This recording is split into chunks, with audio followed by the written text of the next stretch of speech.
Maya Chen stared at the computer screen in disbelief, watching her entire life crumble with each click of the mouse. Her credit score had plummeted to 480, her bank accounts were frozen, her apartment lease had been terminated for unpaid rent she had never missed. Most devastating of all, her acceptance to Northwestern's prestigious MBA program had been rescinded due to financial irregularities that painted her as a fraud. Before we jump back in, tell us where you're tuning in from, and if this story touches you, make sure you're subscribed, because tomorrow I've saved something extra special for you. The woman responsible for this destruction was sipping champagne just 3 blocks away, celebrating her engagement to Maya's brother David at an upscale restaurant in downtown Chicago.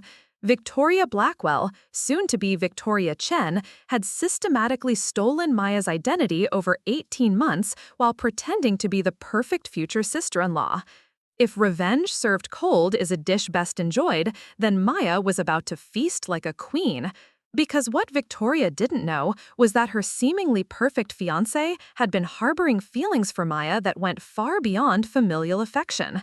And Maya was about to turn those feelings into the most satisfying form of justice she never planned to pursue. Maya Chen had always been the responsible daughter in a family that mistook kindness for weakness.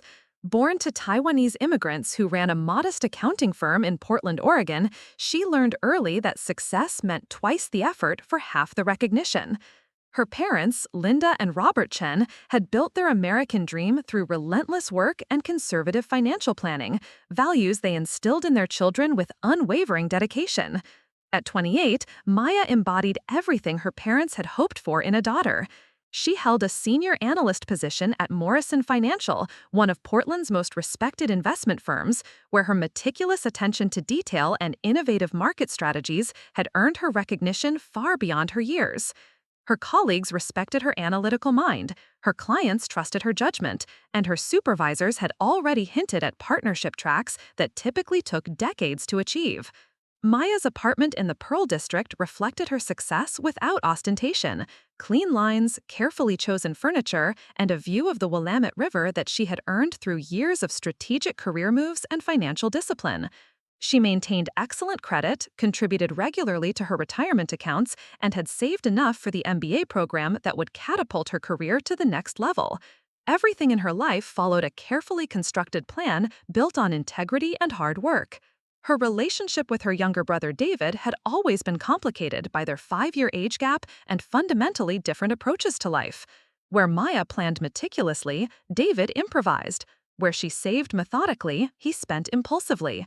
Where she built relationships slowly and carefully, he fell in love at first sight with regularity that their parents found both charming and concerning. David worked as a freelance graphic designer, a career choice that provided creative fulfillment but financial instability. His artistic temperament attracted a steady stream of girlfriends who appreciated his spontaneity and charm, though few relationships lasted longer than 6 months. Maya had grown accustomed to brief introductions to women who would disappear from family gatherings as quickly as they had appeared. Victoria Blackwell arrived in David's life during a particularly vulnerable period for the Chen family. Maya's father had suffered a mild heart attack that forced him to reduce his work hours, placing additional financial strain on the family business. Maya had been quietly helping her parents manage their accounts while preparing for her MBA applications, a process that required extensive financial documentation and personal information sharing. When David first brought Victoria to Sunday dinner at their parents' house, Maya's initial impression was cautiously positive. Victoria was strikingly beautiful, with glossy auburn hair, perfect makeup, and an expensive wardrobe that suggested either financial success or impressive credit limits. She worked in marketing for a tech startup, a career that sounded appropriately modern and ambitious to Maya's parents. More importantly, Victoria seemed genuinely interested in David's artistic pursuits. She asked thoughtful questions about his design projects, complimented his portfolio, and spoke enthusiastically about helping him establish his own design studio. For the first time in years, David appeared to be with someone who appreciated both his creativity and his potential for professional growth. The red flags began subtly, small inconsistencies that Maya's analytical mind noticed but initially dismissed as nervousness or unfamiliarity with family dynamics. Victoria's stories about her job changed in small details between visits. Her college background shifted from marketing to business to communications, depending on the conversation. Her family history remained vague despite increasing integration into Chen family gatherings. Maya's training in financial analysis had taught her to recognize patterns and anomalies, but she applied those skills primarily to market trends and investment opportunities. When it came to her brother's girlfriend, she chose to prioritize family harmony over investigative instincts. David was happier than she had seen him in years, and their parents clearly approved of Victoria's stabilizing influence on their son's chaotic lifestyle. The relationship progressed with unusual speed. Within 4 months, Victoria had essentially moved into David's apartment. Within 6 months, she was attending extended family gatherings and holiday celebrations. Within 8 months, she had convinced David to apply for a business loan to establish his graphic design studio with herself as co-signer and business partner. Maya watched these developments with growing unease, but her concerns seemed petty when voiced aloud. Victoria was supportive and encouraging. She brought gifts for Maya's parents and remembered important dates. She complimented Maya's career success and asked thoughtful questions about investment strategies. On the surface, she appeared to be exactly what David needed and what the family had hoped he would find. The first concrete warning sign emerged during Maya's MBA application process. Northwestern University's Kellogg School of Management required extensive financial documentation, including tax returns, bank statements, and credit reports. When Maya pulled her credit report for the application, she discovered several inquiries she hadn't authorized and 2 new credit cards she had never opened.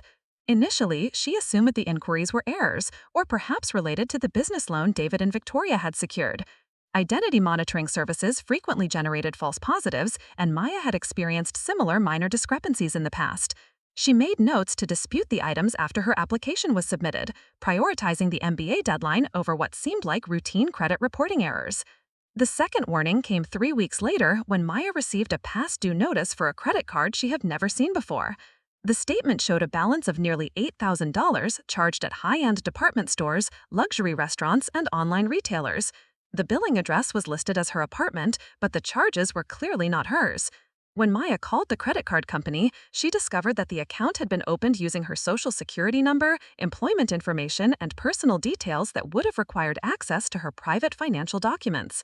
The representative explained that the application had been submitted online with all the correct verification information, making it appear legitimate despite the fraudulent nature. Maya immediately suspected identity theft, but couldn't understand how a stranger would have obtained such detailed personal information. Her apartment had never been burglarized. Preparing and narrating this story took us a lot of time, so if you are enjoying it, subscribe to our channel. It means a lot to us. Now back to the story. Her purse had never been stolen. She was careful with her social security number and financial documents. The theft seemed to suggest someone with intimate access to her personal life. The third incident occurred 2 months later when Maya discovered that someone had used her identity to open a checking account at a credit union across town. The account had been used to deposit and quickly withdraw several large checks, creating a pattern consistent with check fraud schemes. When the checks bounced, the negative balance and associated fees were reported to banking monitoring services, further damaging Maya's financial reputation. By this point, Maya realized she was dealing with systematic identity theft rather than random fraud. Someone was deliberately and methodically using her personal information to commit financial crimes. The sophistication of the fraud suggested either professional criminals or someone with detailed knowledge of her financial habits and personal information. Maya began the tedious process of disputing fraudulent accounts, filing police reports, and implementing credit monitoring services. Each fraudulent account required hours of phone calls, written documentation, and affidavits. The process was emotionally exhausting and time-consuming, complicated by the fact that she was simultaneously managing her MBA application and helping her parents with their business during her father's recovery. Despite these efforts, new fraudulent accounts continued to appear.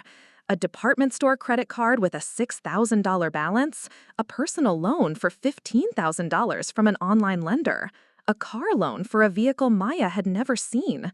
Each new account required the same dispute process, and the cumulative effect was devastating to her credit score and financial standing. The most crushing blow came 4 months after the identity theft began. Northwestern University sent Maya a formal letter rescinding her MBA acceptance. The letter cited financial irregularities discovered during their routine verification process, specifically multiple delinquent accounts and evidence of financial irresponsibility that contradicted the stable financial profile Maya had presented in her application. Maya's careful explanation of the identity theft was met with polite but firm skepticism. The university's position was that the pattern of financial problems suggested either poor judgment or deliberate misrepresentation of her financial status. Even with police reports and fraud affidavits, they were unwilling to reverse their decision. The MBA program that represented years of planning and sacrifice was suddenly beyond her reach. The emotional impact of losing her graduate school opportunity was compounded by the practical consequences of damaged credit and frozen accounts. Maya's landlord received notice of her poor credit standing and initiated lease termination proceedings. Her car loan company raised her interest rate and demanded additional collateral. Even her employer began asking uncomfortable questions about her financial stability and its potential impact on her position handling client investments. Maya found herself trapped in a bureaucratic nightmare where proving innocence required more resources than she possessed while her financial destruction continued. Each day brought new fraudulent charges, new collection calls, and new damage to the reputation she had spent years building. The systematic nature of the attacks suggested someone with ongoing access to her personal information and detailed knowledge of her financial goals and vulnerabilities. The breakthrough came during David's birthday dinner, when Victoria excused herself to use the restroom and left her purse open on the chair beside Maya. As Maya absently glanced toward the purse, she spotted a familiar document protruding from the side pocket, her own tax return, the one she had given to her parents as part of helping them organize their business finances during her father's recovery. Maya's hands trembled as she recognized her social security number, employment details, and bank account information on the document in Victoria's possession. The tax return was annotated with handwritten notes in Victoria's distinctive script, noting account numbers and credit limits that matched the fraudulent accounts that had been opened in Maya's name. The realization hit Maya with sickening clarity. Victoria had been systematically stealing her identity for months, using information obtained through her relationship with David and her access to the Chen family's financial documents. Every Sunday dinner, every family gathering, every moment of welcomed integration had been opportunities for Victoria to gather the personal information necessary to destroy Maya's financial life. Maya sat through the remainder of David's birthday celebration in a state of shocked revelation, watching Victoria laugh and charm her family while knowing that this woman had methodically dismantled her financial future. The woman her brother loved and planned to marry had committed felony identity theft against his own sister, funding her expensive lifestyle and lavish gifts through Maya's stolen credit and reputation. The sophistication of the fraud now made perfect sense. Victoria had access to Maya's employment information through David's casual mentions of his sister's career success. She knew Maya's schedule and habits through family conversations. She had access to Maya's social security number and financial documents through her relationship with David and her presence during discussions about their father's business needs. Most devastatingly, Victoria had timed the identity theft to coincide with Maya's MBA application process, ensuring maximum damage during a period when financial stability was crucial. The timing suggested deliberate malice rather than opportunistic fraud, a calculated attack designed to destroy Maya's educational and career opportunities while funding Victoria's expensive lifestyle. As the birthday celebration continued around her, Maya began to understand the full scope of Victoria's betrayal. This wasn't random identity theft by a stranger. This was systematic financial destruction by a woman who had been welcomed into their family and trusted with their most personal information. Victoria had used David's love and the Chen family's hospitality as weapons against Maya's future. The question now was not just how to prove Victoria's guilt and recover from the financial damage, but how to protect her family from a woman who had demonstrated such calculating cruelty. David was completely unaware that his beloved fiancé was a criminal who had targeted his own sister. Their parents continued to welcome Victoria as a future daughter-in-law while she systematically destroying their other daughter's life. Maya realized that exposing Victoria's crimes would shatter David's heart and devastate her family's trust in their own judgment. The woman they had embraced as family had betrayed them in the most intimate way possible, stealing not just money, but security, opportunity, and faith in human decency. The path to justice would require destroying the happiness of everyone she loved most. But as Maya watched Victoria accept compliments on her expensive jewelry, likely purchased with Maya's stolen credit, she felt her resolve hardening. Some betrayals were too profound to ignore, regardless of the collateral damage. Victoria had chosen to wage war against Maya's future, and Maya was about to discover just how ruthless she could be when everything she had worked for was at stake. The woman sitting across the table had no idea that Maya Chen was about to transform from victim to adversary. Victoria had stolen Maya's identity, but she was about to learn that identity was far more than credit scores and bank accounts. It was strength, intelligence, and the capacity for strategic thinking that would ultimately prove to be Victoria's downfall. Maya had spent months reacting to Victoria's attacks, playing defense while her life fell apart. Now it was time to go on the offense, and Maya possessed weapons that Victoria had unknowingly provided through her own criminal behavior. The game was about to change, and Maya intended to win in ways that Victoria couldn't possibly anticipate. The foundation of betrayal had been laid by Victoria's greed and cruelty, but the structure that would rise from those foundations would be built by Maya's intelligence, determination, and a growing understanding that sometimes justice required methods as calculating as the crimes that had necessitated them. Victoria had started this war, but Maya was going to finish it. The morning after David's birthday dinner, Maya woke with crystalline clarity about her situation for the first time in months. The overwhelming confusion and helpless frustration that had characterized her response to the identity theft had transformed overnight into cold, analytical focus. She understood now that she was not fighting random criminals or bureaucratic incompetence, but engaging in warfare with someone who had intimate knowledge of her life and unlimited access to her family's trust. Maya called in sick to work, something she had not done in over 2 years, and spent the day methodically documenting every piece of evidence she could gather about Victoria's criminal activities. She spread her financial records across her dining room table, creating a timeline that connected Victoria's presence in their family with the emergence of fraudulent accounts and suspicious credit inquiries. The pattern was undeniable once she looked for it.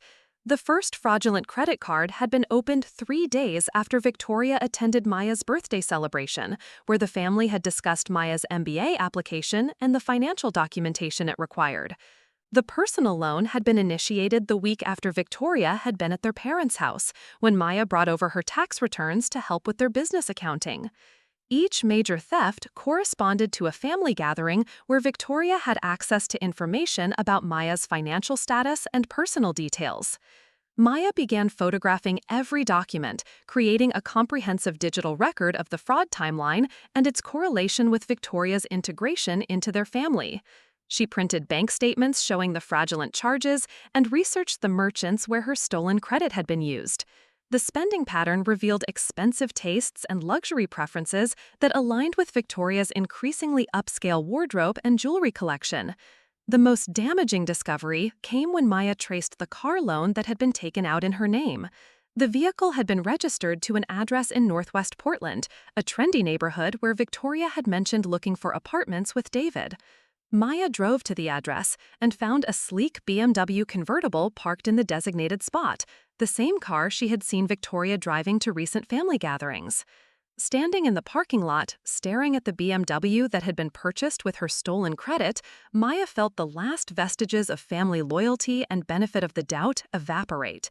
Victoria was not just committing identity theft, she was flaunting the proceeds of her crimes in front of Maya's family while accepting their love and admiration. The audacity was breathtaking in its cruelty. Maya returned home and began researching identity theft prosecution procedures. She learned that successful cases required extensive documentation, witness testimony, and often cooperation from financial institutions and law enforcement agencies that were frequently overwhelmed by the volume of such crimes.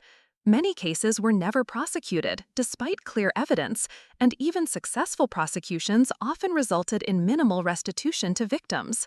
The legal pathway to justice was uncertain and time-consuming, potentially taking years to resolve while her credit remained damaged and her career opportunities remained limited.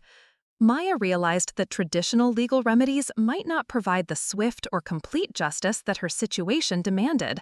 Victoria had chosen to wage war on Maya's future, and conventional weapons might not be sufficient to win that war. As Maya researched Victoria's background, she discovered that her brother's fiancé had a history of financial irregularities and short-term employment that suggested previous fraudulent behavior.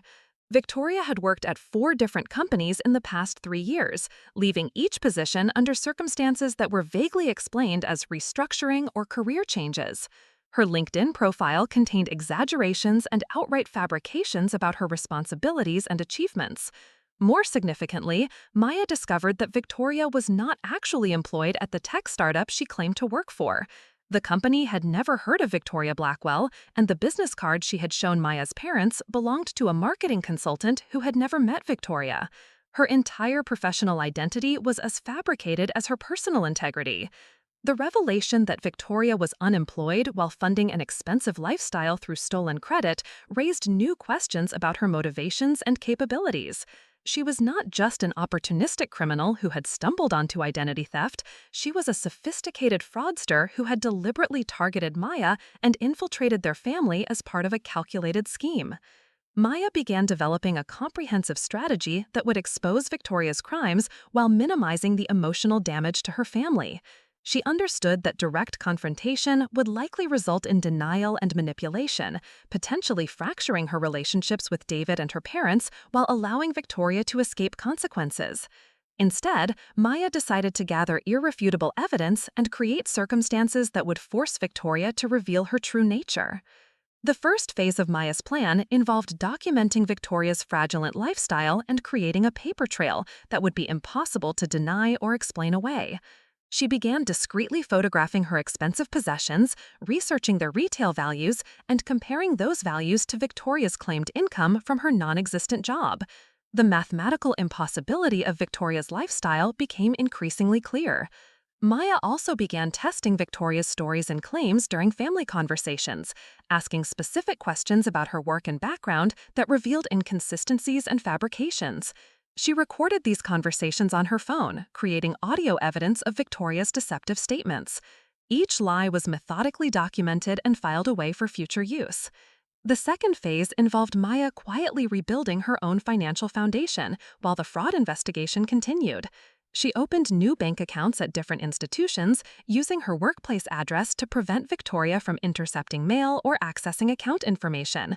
She began paying down the fraudulent debts that were affecting her credit score, documenting each payment as part of her victim impact case. Maya also started working with a credit repair attorney who specialized in identity theft cases. The attorney explained that while criminal prosecution was uncertain, civil remedies might be more effective for recovering damages and clearing her credit history. The key was building an overwhelming case that would make denial impossible and restitution inevitable. During this period, Maya maintained her normal relationships with David and her parents, avoiding any behavior that might alert Victoria to her investigation. She continued attending family gatherings and engaging in pleasant conversation with Victoria, all while methodically gathering evidence of her crimes. The emotional discipline required for this deception was exhausting, but Maya understood that premature revelation would only give Victoria opportunities to cover her tracks or manipulate the family's perceptions. Maya's analytical background served her well in this covert investigation. She approached Victoria's criminal behavior like a complex financial fraud case, looking for patterns, documentation, and irrefutable proof that would withstand scrutiny. Her experience in forensic accounting provided tools for tracing financial crimes that law enforcement agencies often lacked the resources to pursue thoroughly. 3 months into her investigation, Maya discovered that Victoria had also attempted to use her identity to secure an apartment lease in a luxury building downtown. The application had been rejected due to employment verification issues, but the attempt demonstrated that Victoria's escalating boldness and Maya's vulnerability to professional sabotage. The discovery of Victoria's workplace reconnaissance convinced Maya that passive evidence gathering was insufficient. Victoria was not content with the financial damage she had already inflicted. She was actively planning additional attacks that could destroy Maya's career entirely. The timeline for Maya's response needed to accelerate before Victoria could implement whatever scheme she was developing. Maya began the third phase of her plan by approaching David indirectly about Victoria's background. She suggested that Victoria seemed secretive about her work and family history, framing her concerns as normal, protective instincts rather than specific suspicions. David defended Victoria enthusiastically, explaining that she was private about her past due to family trauma and difficult previous relationships. David's loyalty to Victoria was touching but frustrating. He had constructed elaborate explanations for Victoria's inconsistencies and gaps in her personal history, choosing to interpret deception as vulnerability and evasion as protection. Maya realized that her brother's emotional investment in the relationship would make him resistant to evidence that contradicted his perception of Victoria as a loving partner who had brought stability to his chaotic life. Maya also tested her parents' perceptions of Victoria, asking casual questions about her background and work. Her parents had noticed some inconsistencies, but attributed them to Victoria's youth and the natural nervousness of someone trying to make a good impression on her boyfriend's family. They were prepared to overlook minor deceptions in favor of Victoria's positive influence on David's motivation and career focus. The family's willingness to excuse Victoria's suspicious behavior made Maya's task more complex. She could not simply present evidence and expect immediate acceptance. She needed to create circumstances that would force her family to confront Victoria's true nature in ways that could not be rationalized or dismissed. The revelation needed to be undeniable and dramatic enough to overcome their emotional investment in maintaining family harmony. Maya began researching Victoria's previous relationships and employment history more aggressively. She discovered that Victoria had been engaged twice before, both relationships ending abruptly after her fiancés discovered financial irregularities involving credit cards and bank accounts. In one case, the ex-fiancé had filed a police report for identity theft, though the case was never prosecuted due to lack of cooperation from financial institutions. The pattern of Victoria targeting romantic partners for financial fraud revealed that David was not her first victim, but part of a systematic approach to funding her lifestyle through identity theft. Victoria was essentially a professional criminal who used romantic relationships as cover for accessing personal information necessary for sophisticated financial fraud. Maya also discovered that Victoria had legal judgments against her from previous creditors and had filed for bankruptcy protection 3 years earlier. Her credit history was a disaster of defaulted loans, unpaid credit cards, and collection actions that explained why she needed to steal other people's identities to access credit and financing. Victoria was not just morally bankrupt, she was literally bankrupt and using stolen identities to maintain a fraudulent lifestyle. Armed with comprehensive evidence of Victoria's criminal history and current fraud against Maya, Maya began planning the confrontation that would expose Victoria's true nature to her family. She understood that the revelation needed to be carefully orchestrated to maximize impact while minimizing Victoria's opportunities for manipulation or escape. Maya decided to arrange a family gathering where Victoria would be confronted with irrefutable evidence of her crimes in front of David and her parents. The public nature of the confrontation would prevent Victoria from denying the evidence or manipulating individual family members separately. It would also demonstrate the full scope of her betrayal to everyone simultaneously, making coordinated deception impossible. Maya spent weeks preparing for this confrontation, organizing her evidence into a presentation that would be impossible to refute or explain away. She prepared copies of all fraudulent accounts, photographs of Victoria's expensive possessions purchased with stolen credit, documentation of Victoria's employment lies, and evidence of her previous identity theft activities with former partners. Maya also prepared herself emotionally for the destruction that would follow Victoria's exposure. David's heart would be broken, her parents would feel betrayed and foolish, and the family harmony that had characterized recent months would be shattered. The woman they had welcomed as a daughter and sister would be revealed as a predatory criminal who had exploited their love and trust for financial gain. The weight of this responsibility was enormous. Maya knew that exposing Victoria would cause tremendous pain to everyone she loved, but she also knew that allowing Victoria's crimes to continue would enable even greater damage. Victoria had already demonstrated escalating criminal behavior and was actively planning additional attacks on Maya's professional reputation. The betrayal would only deepen if left unchecked. Maya scheduled a family dinner at her parents' house under the pretext of celebrating her father's improved health and return to full work duties. She suggested that Victoria and David bring champagne to toast the family's recovery from the difficult period following her father's heart attack. The celebration would provide cover for the gathering while creating an emotionally significant context for the revelation.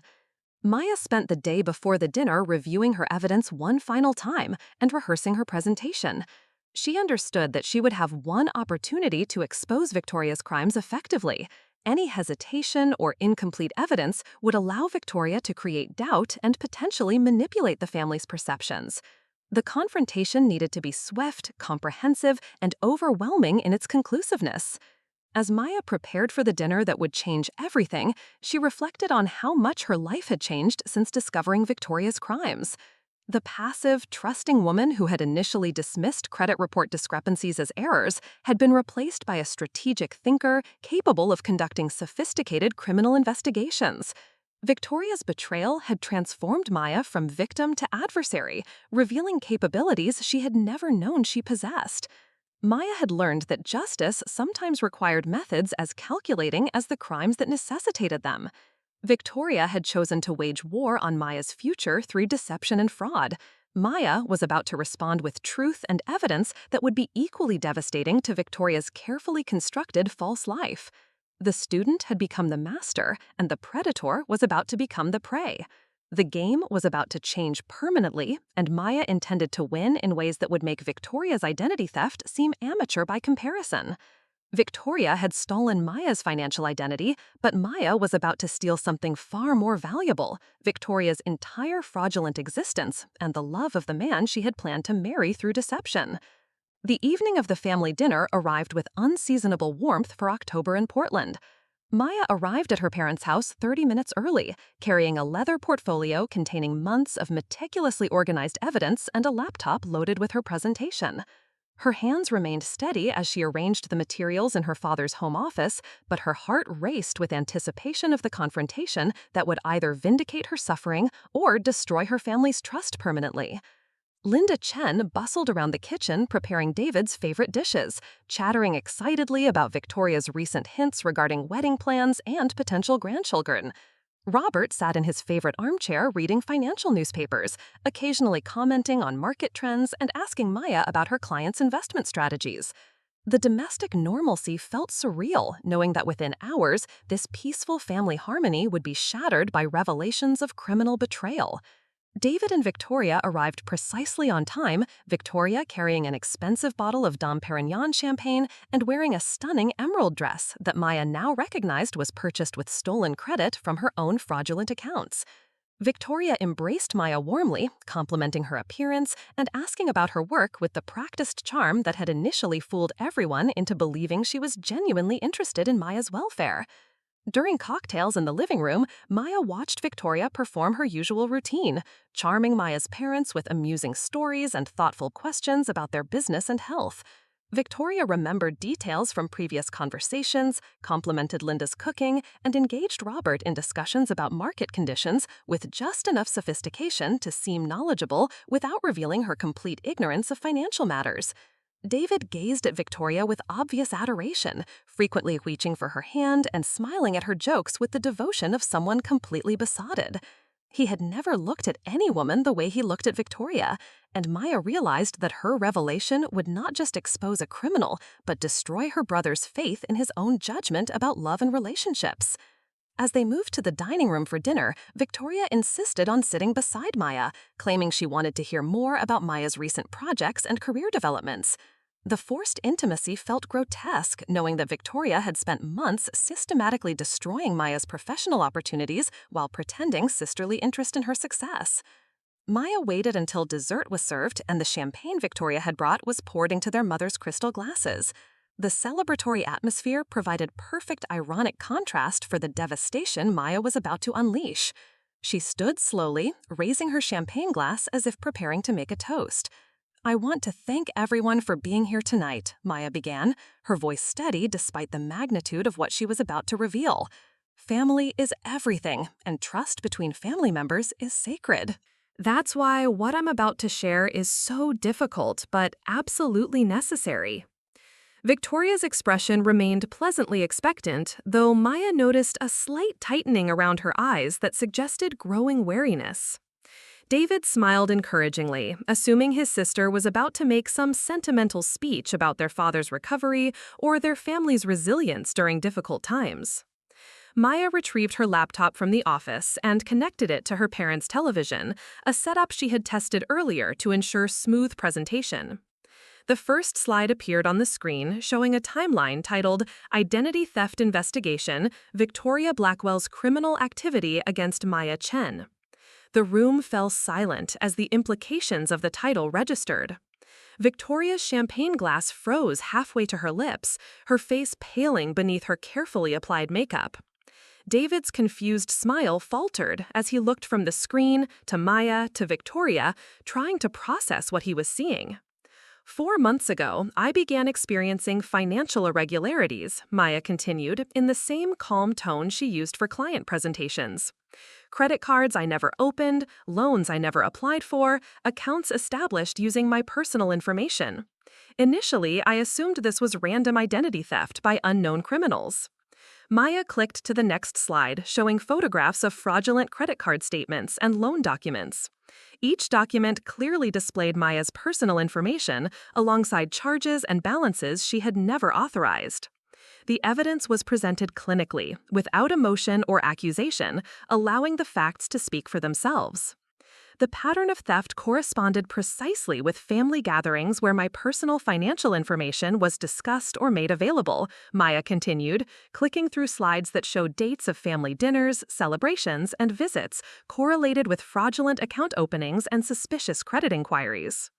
Victoria set down her champagne glass with trembling hands, her composure beginning to crack as the systematic nature of Maya's investigation became apparent. David stared at the screen in growing horror, beginning to understand the implications of the timeline, but not yet ready to accept what it suggested about the woman he loved.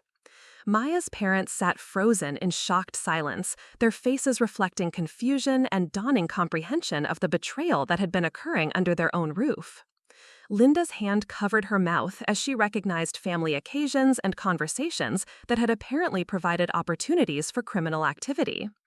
The breakthrough came when I realized the perpetrator had access to my tax returns, employment information, and personal financial documents through their relationship with our family, Maya continued, her voice remaining professionally neutral. Someone who attended family gatherings, who had our complete trust, who had access to the financial documents I shared with Dad during his recovery. Maya clicked to the next slide, showing photographs of Victoria's expensive possessions, designer handbags, jewelry, clothing, and the BMW convertible parked outside her apartment building. Each item was accompanied by retail price information and documentation showing that Victoria's claimed income could not possibly support such purchases. Victoria Blackwell is unemployed and has been unemployed throughout her entire relationship with David, Maya stated simply. The tech startup she claims to work for has never heard of her. Her business cards belong to a marketing consultant she has never met. Her professional identity is completely fabricated. Victoria finally found her voice, though it came out as a strangled whisper rather than her usual confident tone. "This is insane, Maya. You're having some kind of breakdown. David, tell her she's being ridiculous." David looked at Victoria with growing uncertainty, then back at the evidence displayed on the television screen. "Victoria, is this true? The company thing, I mean. You told me you got a promotion last month." Maya clicked to the next slide, showing Victoria's actual credit history, bankruptcy filings, collection judgments, and defaulted loans spanning several years. Victoria has been funding her lifestyle through identity theft for years. She has targeted previous romantic partners using the same methods she used against me. The slide showed police reports filed by Victoria's former fiancés, court documents from civil judgments, and evidence of a pattern of financial fraud stretching back 5 years. Each relationship had ended when the victim discovered unauthorized accounts and credit damage linked to Victoria's access to their personal information. Victoria stood abruptly, knocking over her champagne glass and sending crystal shards scattering across the tablecloth.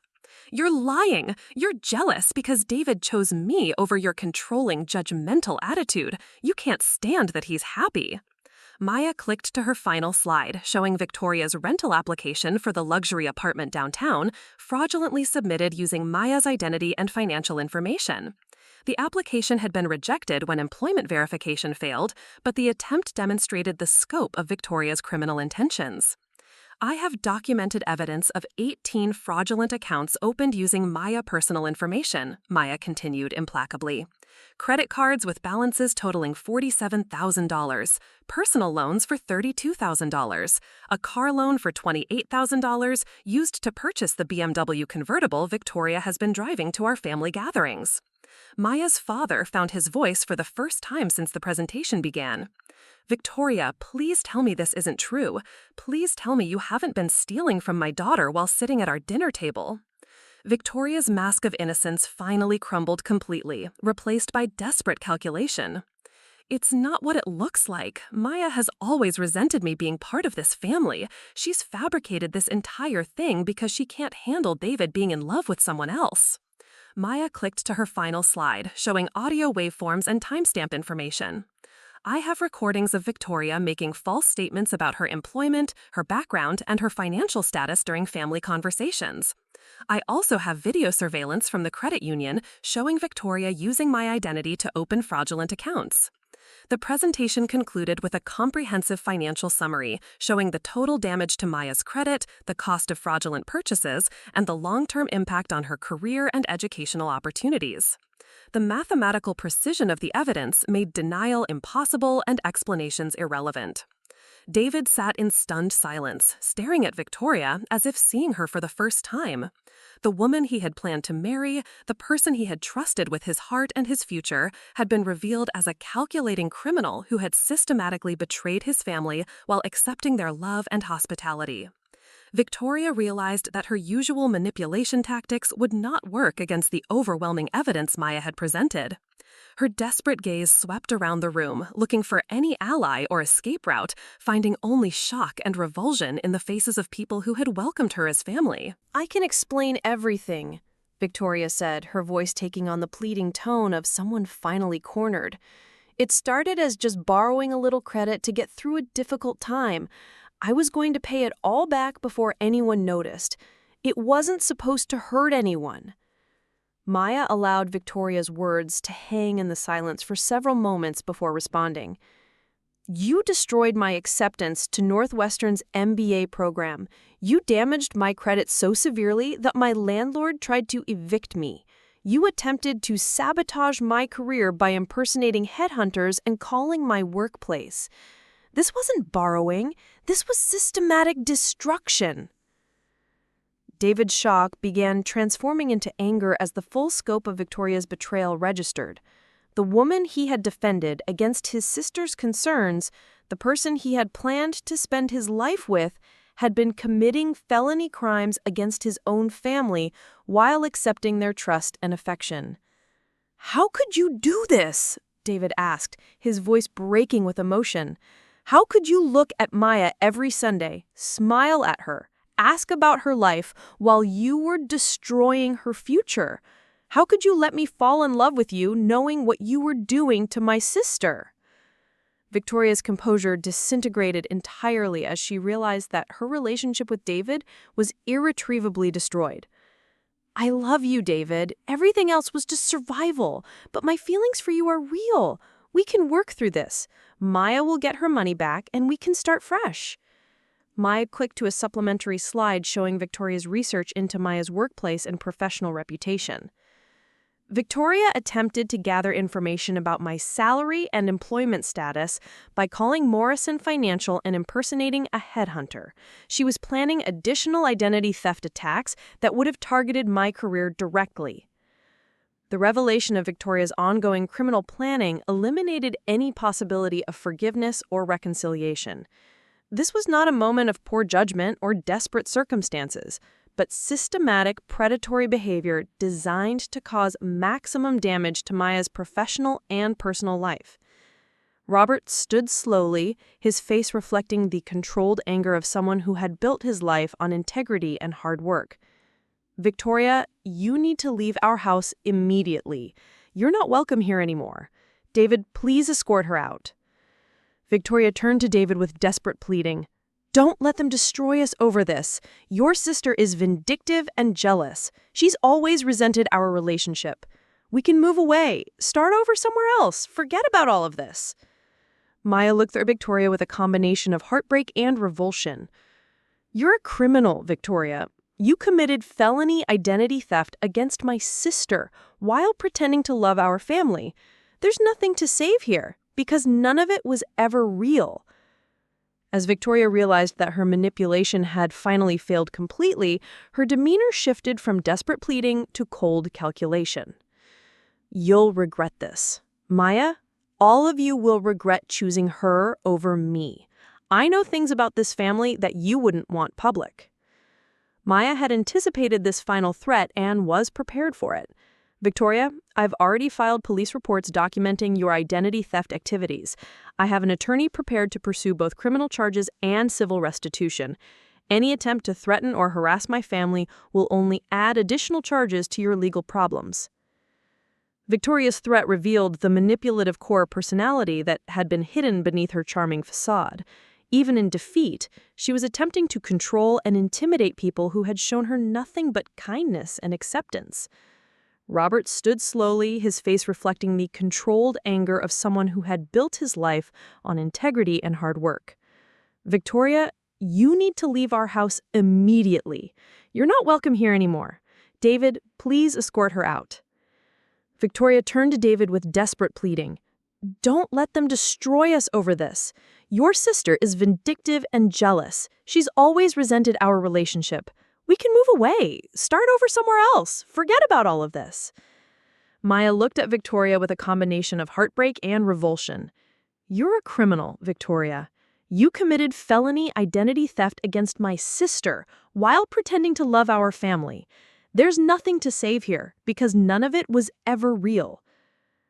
After Victoria's departure, the Chen family sat in their living room processing the emotional wreckage of the evening's revelations.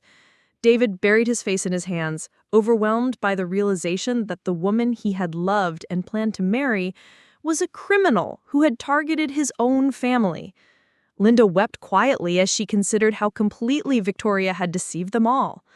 The warm, charming woman they had welcomed as a daughter had been systematically destroying Maya's life while accepting their hospitality and affection. The betrayal felt personal and profound, challenging their faith in their own judgment about people and relationships. Robert struggled with guilt over his failure to protect Maya from someone he had brought into his home through his acceptance of David's relationship choices.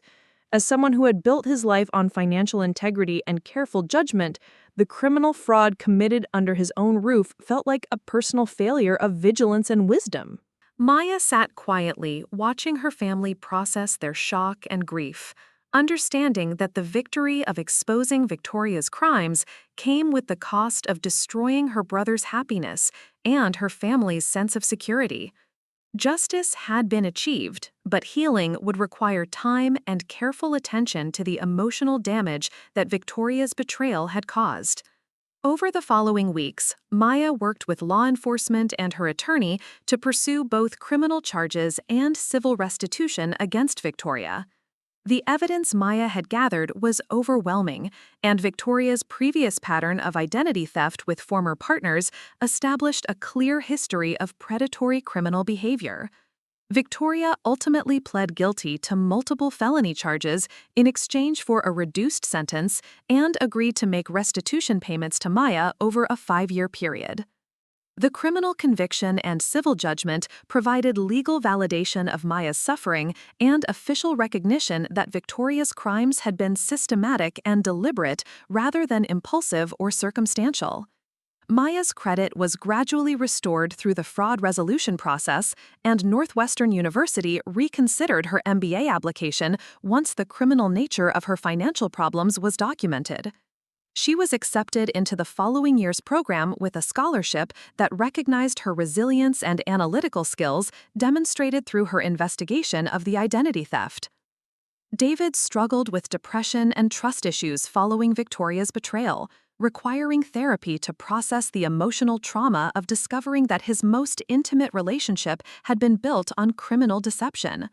Maya supported her brother's recovery while maintaining appropriate boundaries, understanding that healing required time and professional guidance rather than family intervention. The experience transformed Maya's understanding of justice, family loyalty, and personal strength. She discovered capabilities she had never known she possessed and learned that sometimes protecting the people you love requires methods as strategic as the threats they face. Victoria's betrayal had been devastating, but surviving it had revealed Maya's capacity for both analytical thinking and emotional resilience under extreme pressure. Maya also developed a deeper appreciation for the difference between legal justice and personal resolution. While Victoria faced criminal consequences for her actions, the real victory was Maya's refusal to remain a victim and her successful transformation from target to adversary. Victoria had stolen Maya's identity, but Maya had reclaimed something far more valuable: her sense of agency and control over her own life. The Chen family's relationships were forever changed by Victoria's betrayal, but the crisis also revealed the strength of their fundamental bonds. Maya's parents gained a deeper appreciation for her professional capabilities and personal integrity. David developed greater respect for Maya's protective instincts and analytical judgment. The family emerged from the crisis with stronger communication and more honest relationships. As Maya prepared to begin her MBA program the following fall, she reflected on the unexpected path that had led from victimization to empowerment.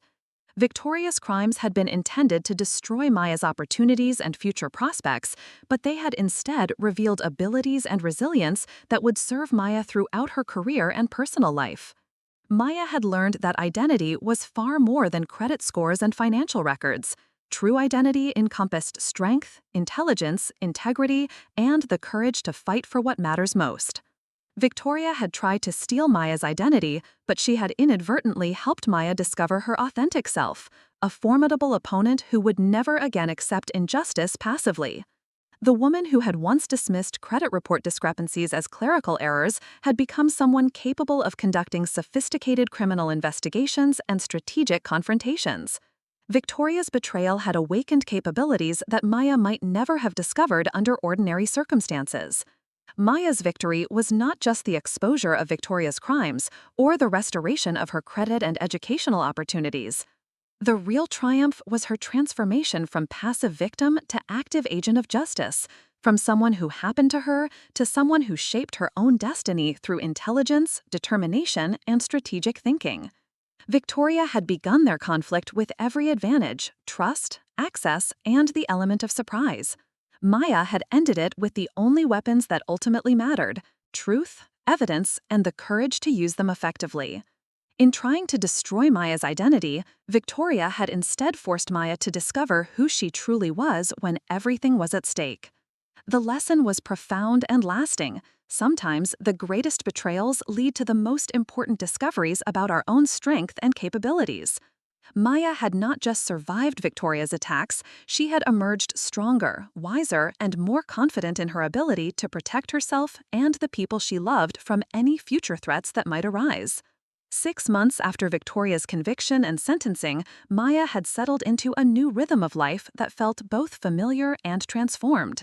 Her credit had been fully restored, the Northwestern MBA program had officially welcomed her back with a merit scholarship, and Morrison Financial had promoted her to senior portfolio manager with a substantial salary increase that reflected both her analytical skills and her demonstrated resilience under pressure. The identity theft ordeal had unexpectedly enhanced her professional reputation rather than damaging it. Her colleagues and clients viewed her methodical investigation and successful prosecution of Victoria's crimes as evidence of the same analytical rigor and attention to detail that made her an exceptional financial advisor. Several high-net-worth clients had specifically requested Maya's services after hearing about her forensic accounting capabilities. David had made significant progress in therapy, though he remained cautious about romantic relationships and struggled with trust issues that would likely require years to fully resolve. He had thrown himself into his graphic design work with renewed focus, landing several major corporate contracts that provided the financial stability he had always struggled to achieve. The crisis had forced him to confront his pattern of impulsive decision-making and develop more mature approaches to both professional and personal relationships.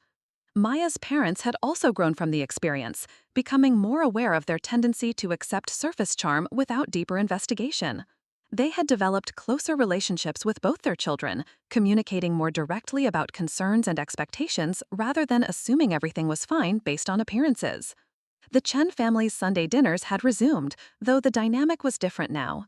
Conversations were more honest and direct, with less emphasis on maintaining harmonious appearances and more focus on genuine connection and mutual support.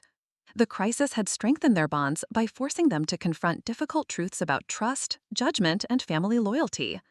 Maya was reviewing quarterly investment reports in her office when her assistant knocked on the door with an expression of uncertainty.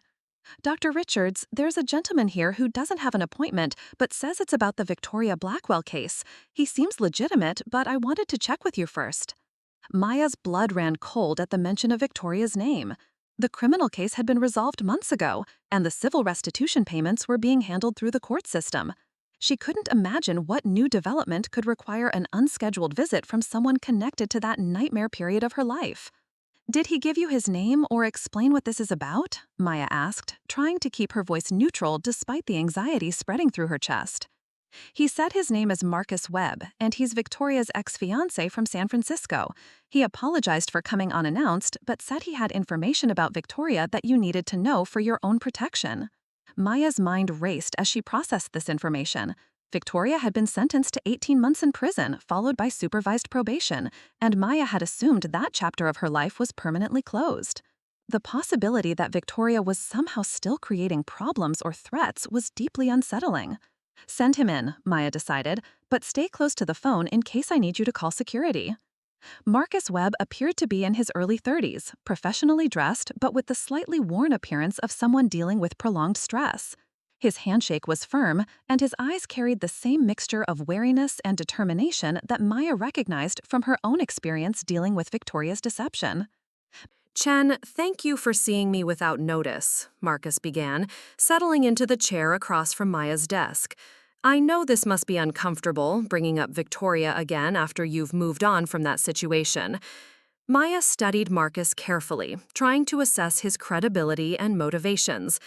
"My assistant said you had information about Victoria that I needed to know. What kind of information?" Marcus opened his briefcase and withdrew a folder thick with documents.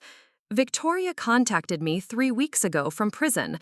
She's been writing letters to all her former victims, and the content of those letters is deeply concerning.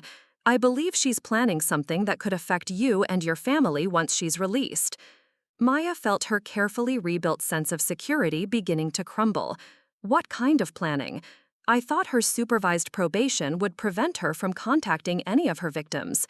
Marcus spread several handwritten letters across Maya's desk.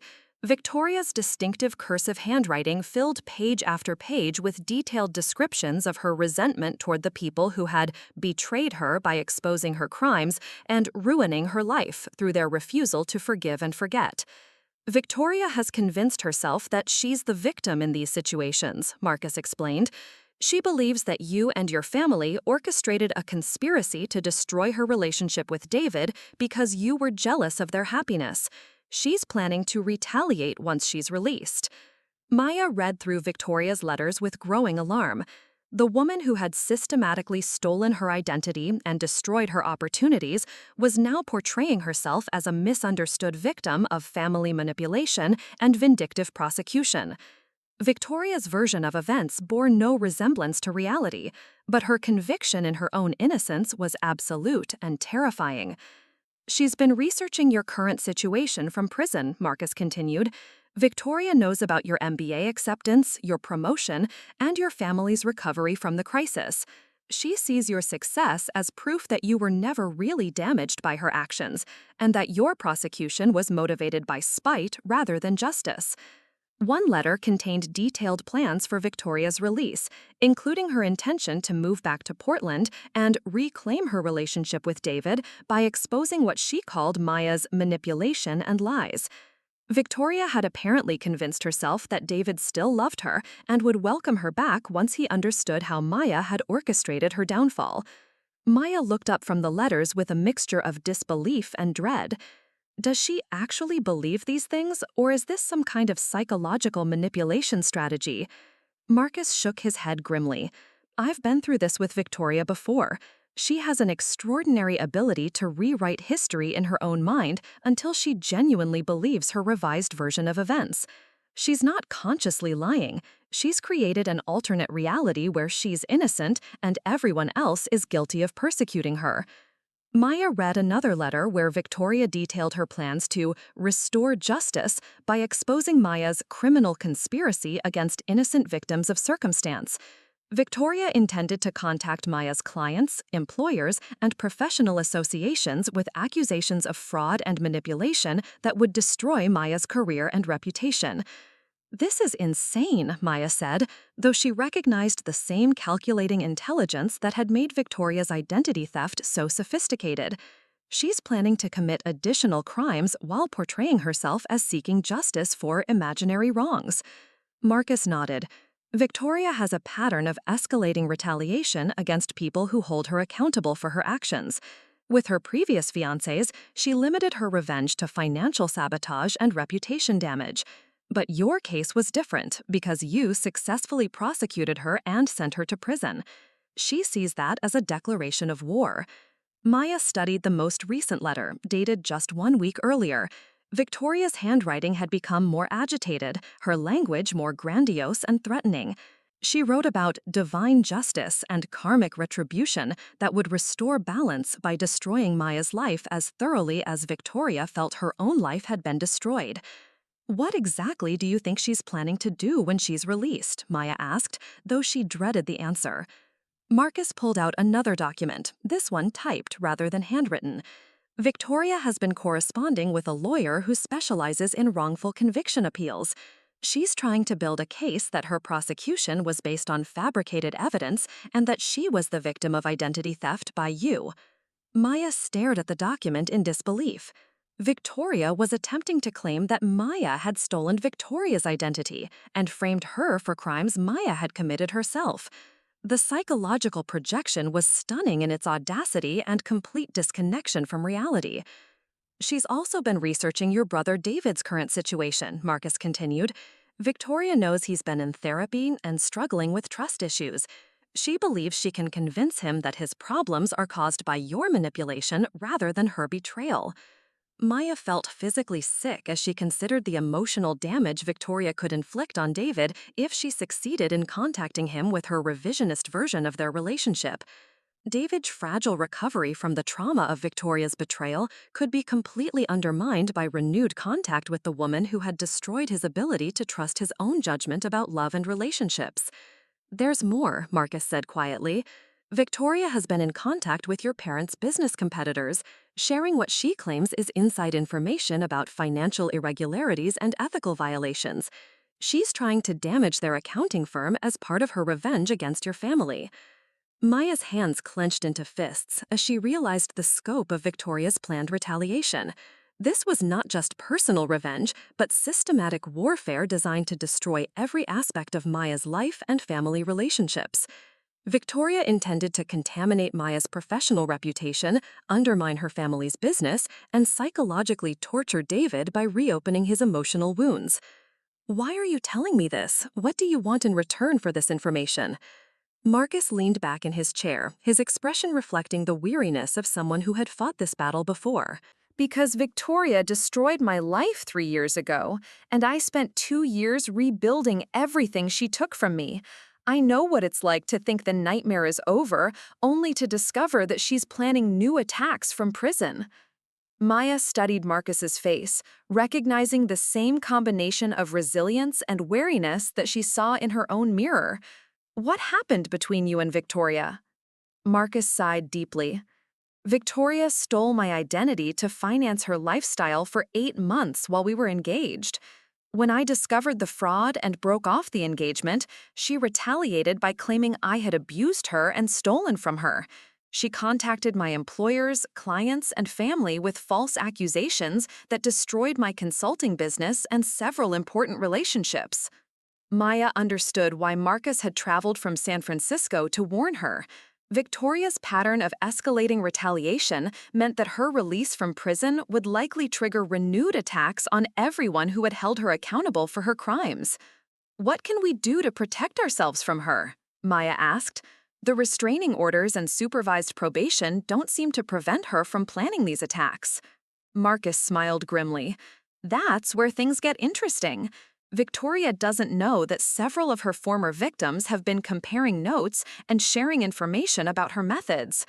We've been building a comprehensive case file that documents her pattern of identity theft, fraud, and retaliation over the past 7 years."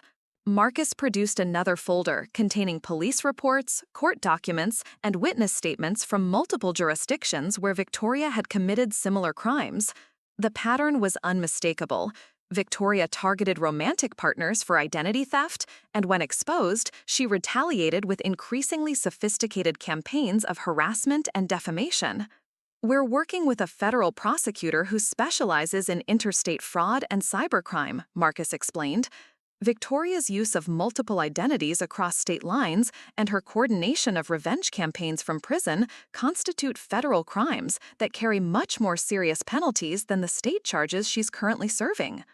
Maya felt a surge of hope for the first time since Marcus had entered her office. "You're saying there might be a way to stop her permanently before she can implement these revenge plans?" Marcus nodded. "The federal investigation is already underway. Victoria's prison correspondence has been monitored, and her communications with the fraudulent lawyer have been documented as evidence of ongoing criminal conspiracy. When she's released from state prison, she'll be immediately arrested on federal charges." Maya studied the federal case documentation that Marcus provided. The charges included wire fraud, mail fraud, identity theft conspiracy, and cyberstalking across multiple states.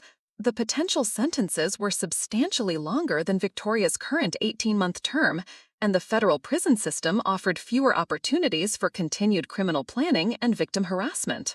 "There's one more thing," Marcus said, his tone becoming more serious. "The federal prosecutor wants to interview you about Victoria's methods and psychological patterns. Your case provides crucial evidence about her escalation and retaliation strategies that could help protect future victims." Maya agreed immediately to cooperate with the federal investigation.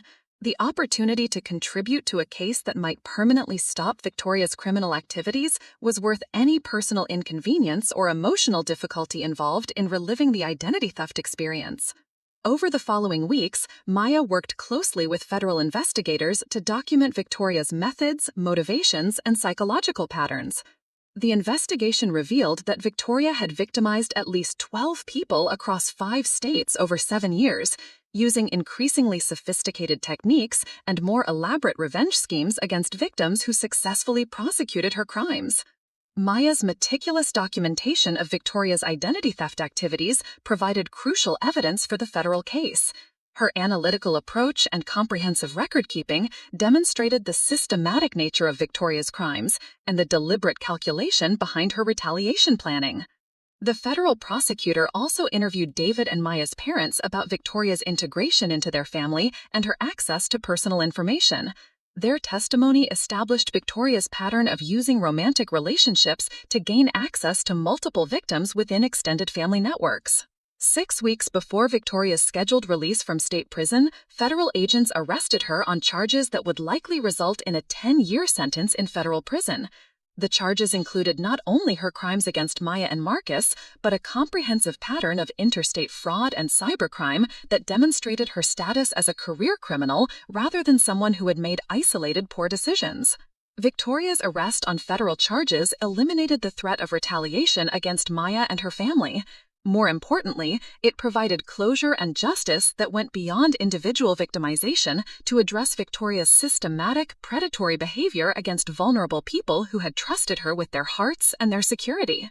Maya testified at Victoria's federal sentencing hearing, describing not only the financial damage Victoria had caused, but the psychological impact of being betrayed by someone who had been welcomed as family.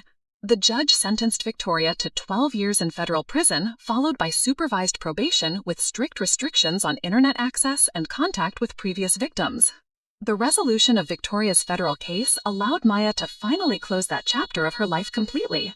She began her MBA program at Northwestern with full confidence that Victoria could no longer threaten her family or future opportunities. The experience had taught her that justice sometimes required persistence and collaboration rather than individual effort, but it was ultimately achievable when victims refused to remain silent or isolated. Maya's relationship with Marcus evolved into a professional friendship based on their shared experience and commitment to helping other identity theft victims. They collaborated on developing resources and support networks for people dealing with sophisticated financial fraud and the emotional trauma of being betrayed by trusted romantic partners.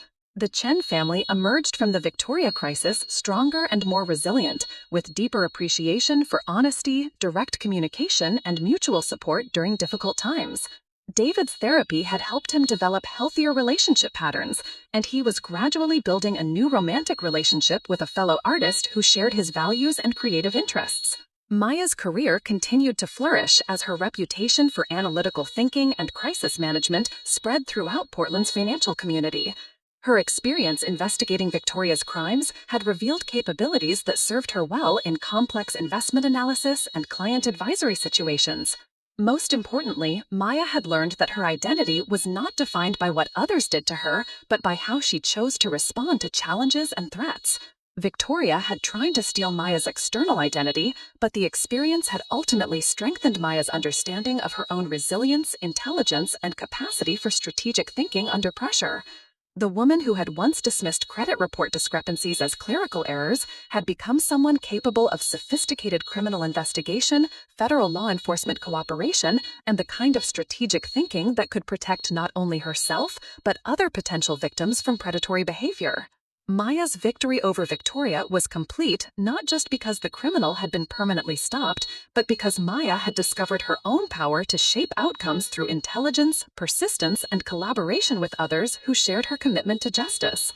Victoria had inadvertently taught Maya that true identity was unshakable because it was built on character rather than circumstances, and character can only be strengthened by overcoming the challenges that tested it most severely. Up next, you've got two more standout stories right on your screen. If this one hit the mark, you won't want to pass these up. Just click and check them out.